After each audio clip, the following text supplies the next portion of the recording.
Hi, I'm Marina Luca and I'm a relationship coach for entrepreneurs.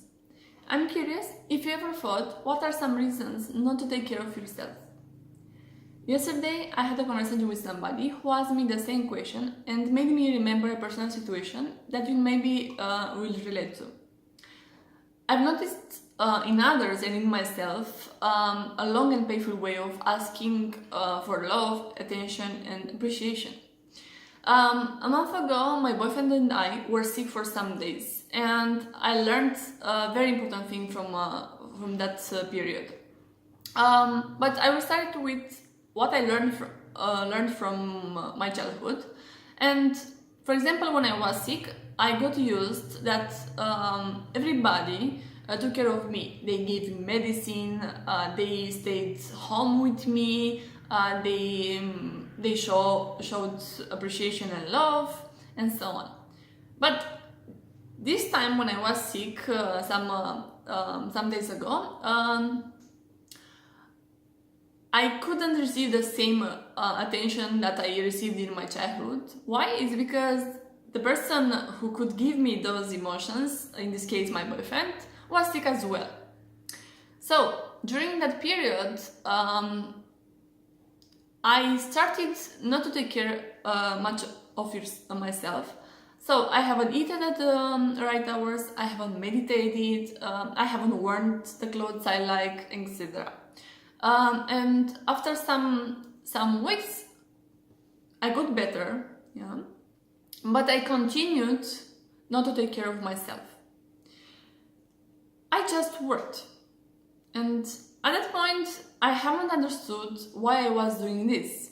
But after some weeks of doing that, I felt overwhelmed and sad. I remember that I had 2 days in a row when I didn't have the energy to do anything. Nothing was working well in my life. And that situation made me curious because I kind of recognized a pattern there. Think about that moment when I felt overwhelmed and sad. I realized that I received a lot of attention, support and love from my boyfriend. And that made me understand what we can do sometimes with our mind. The cycle can be like this. We need to receive an emotion from our partner, and because sometimes we don't know how to directly ask them, we find other ways of receiving. So one way can be this. We stop taking care of ourselves. After some days or weeks, we feel sad or unhappy or stressed. And then our partner gives us what? Attention, love, they motivate us, and so on. Yeah? This is a very clever mechanism of receiving those emotions, but it can bring a lot of sadness until we receive what we want. In some cases, this is an easy way of receiving because some partners are used to protect a suffering person and they make everything to make you feel better. But some of us can have a partner that is triggered by seeing their partner sad or needy. So instead of showing support or love to that suffering partner, they pull back. So it brings more sadness to the person who needs those feelings. So next time you are sad or you act as a victim, ask yourself some questions. This is the process I used and helped me, so you can test it too. For example, ask yourself, why am I sad? What are some gifts here? What do I receive being sad? Yeah? And write those answers on a piece of paper.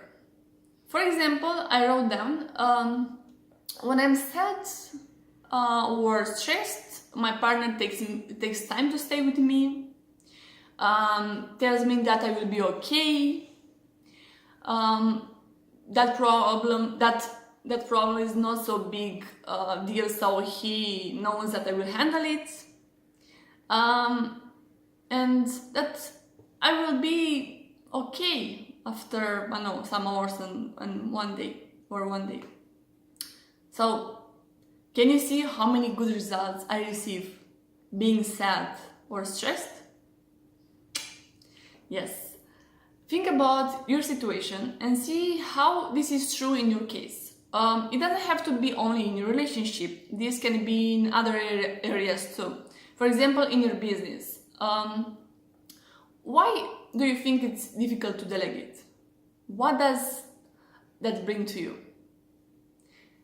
Think about those moments when you say, oh my god, I can handle this. I have too much work, or nobody can do the work the way I do. Yeah? Pay attention. What do you receive from your team or the people hearing you complaining or saying that, oh yes, you have so much work to do? Yeah? Think about that. See how that situation of complaining or of not delegating makes you suffer, okay? And in that way you can understand why you do this. And after you find some answer, ask yourself, how else can I receive those things or feelings I answered above? Okay? Because answering those questions, you will maybe find other ways of receiving what you wish, and maybe will be easier ways. Yeah, instead of reaching that point when you are sad or depressed or you are act like a victim to receive those good emotions that you want to receive. Maybe you can find other ways, maybe to ask your partner to to stay with you and whatever, do something together, or maybe to feel supported and so on. Okay?